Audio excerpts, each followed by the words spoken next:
خب امروز رسیدیم به قسمت دوم از داستان صحابیه بزرگوار پیامبر ام حرام بنت ملحان. می‌خواستیم البته سریع جمعش کنیم، گفتیم نه بذاریم برای این جلسه تا این بحث جهاد ایشون و منزلت جهاد ایشون هم و فضایل ایشون رو هم بتونیم حداقل کمی آرام نقل بکنیم تا به اون نتیجه برسیم. یادتون باشه ما اشاره کردیم ایشون 2 برادر شهید داره، همسر شهیده، فرزند شهیده، شهدایی که هر کدوم از مقام و منزلت برد و بدر و احد بهره مند شدن و فضایلی که هیچ کدوم رو نمیشه نادیده گرفت. جدا از این که ایشون گفتیم که تقریبا از نظر رضایی با پیامبر خدا صلی الله علیه و هم با خواهر خودش ام سلیم تقریبا محرم هستند و این محرمیت وجود داشته، یعنی محرمیت رضایی، و جزو زنانی بوده که تلیه اولی از زنان انصار هست، سابقین اولین از زنان انصاری که با پیامبر خدا صلی الله علیه و سلم در بیعت عقبه ثانیه بیعت کرد. بیعتی که دارای فضایل و ارزش‌های خیلی فراوانیه. بیعتی است که با جان و مال اینها اونجا بیعت کردن به پیامبر که گفتن که ما حاضریم که همان گونه که از زن و فرزند یا از همسر و فرزند و خانمون دفاع میکنیم از شما دفاع بکنیم. در عوضش هم پیامبر خدا صلی الله علیه و سلم خب چی در ازای میاد؟ پیامبر بهشت رو قرار شد وعده‌ای که داده بود و این یک واقعیتی است که نمیشه از دست داد. اما بریم محبت ام حرام رو بنت ملحان رو نسبت به جهاد داشته باشیم. ببینیم تو این بحث جهاد نگاه کنید، در راه خدا وقتی که شرایطش فراهم میشه مؤمنان باید ایمانش رو داشته باشن، لذتش رو داشته باشن، شوقش رو داشته باشن که بتونن از این حریم ایمانی خودشون دفاع کنن. وقتی که بدان و بدخواهان و شروران و شورشیان میخوان اونها رو از بین ببرن ایمان و عقیدهشون، باید این شهامت دفاع و مبارزه هم داشته باشن.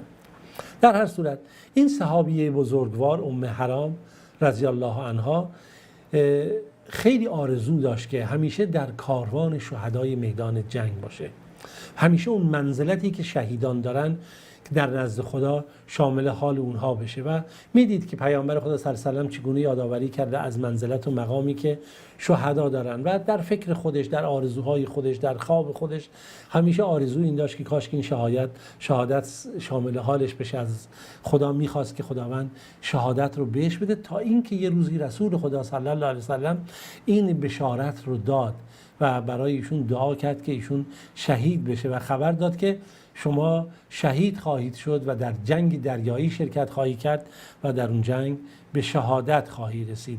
و این همون چیزی هست که ابن قدامه مقدسی رحمه الله نقل میکنه که ام حرام رو بهش میگفتن شهیده، با اینکه زنده بود بهش میگفتن شهیده به خاطر روایتی که از رسول خدا صلی الله علیه و سلم بود و بشارت داده بود که ایشون در تلیه کسانی که در یک جنگ دریایی شهید خواهد شد.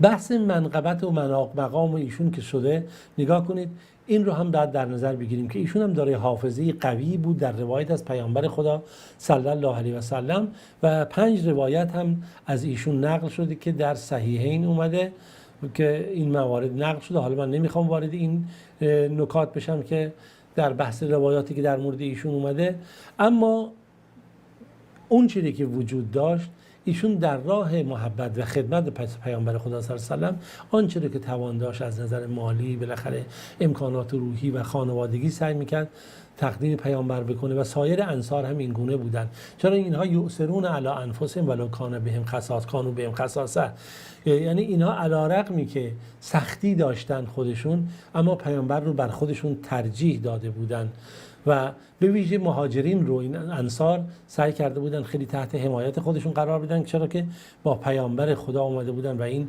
نکته‌ای بود که واقعا بهش نمیشه کنارش همین راحت بگذریم.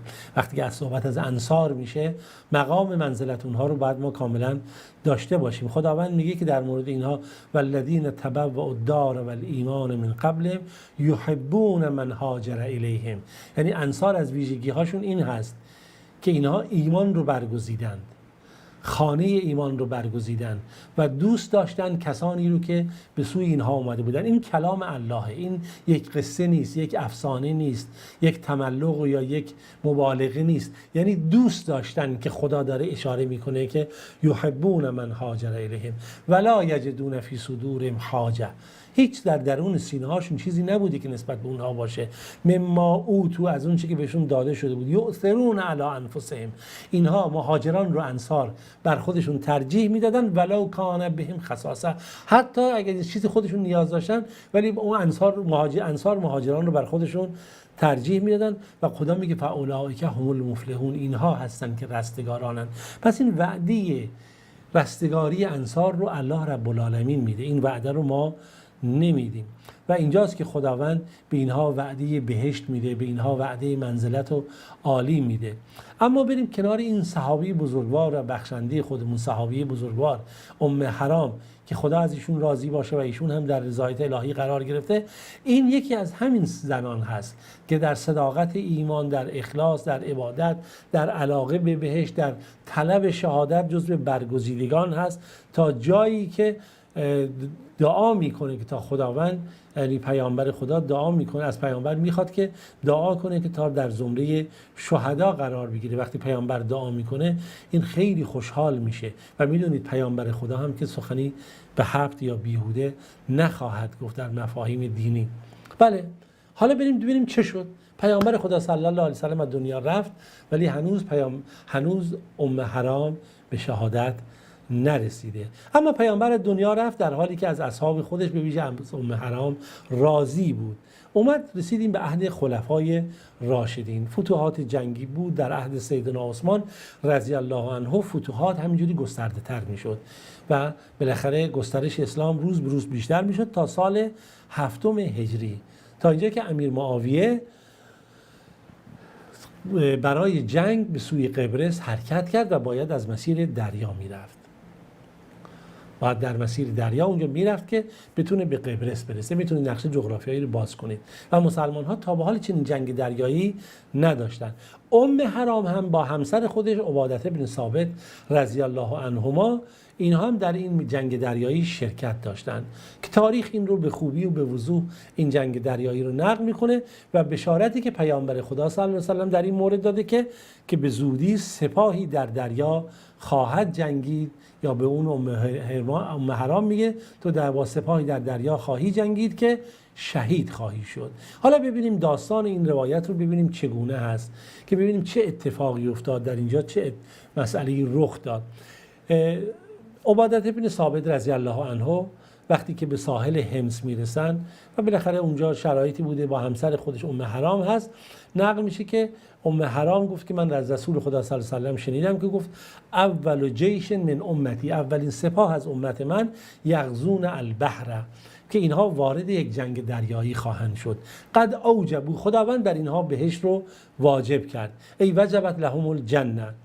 میگه ام حرام گفتش که وقتی که پیامبر این حرف زد من گفتم یا رسول الله انا فیهم، آیا منم بین اینها هستم؟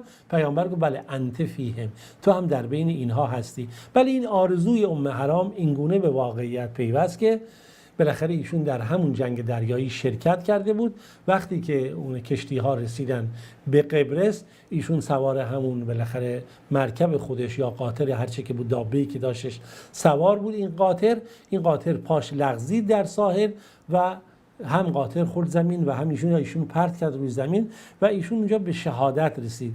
انس بن مالک قصه شهادت خاله خودش ام حرام رو برای ما این گونه نقل میکنه. میگه رسول خدا صلی الله علیه و سلم بر دختر ملحان، یعنی ام حرام که خالش باشه، وارد شد.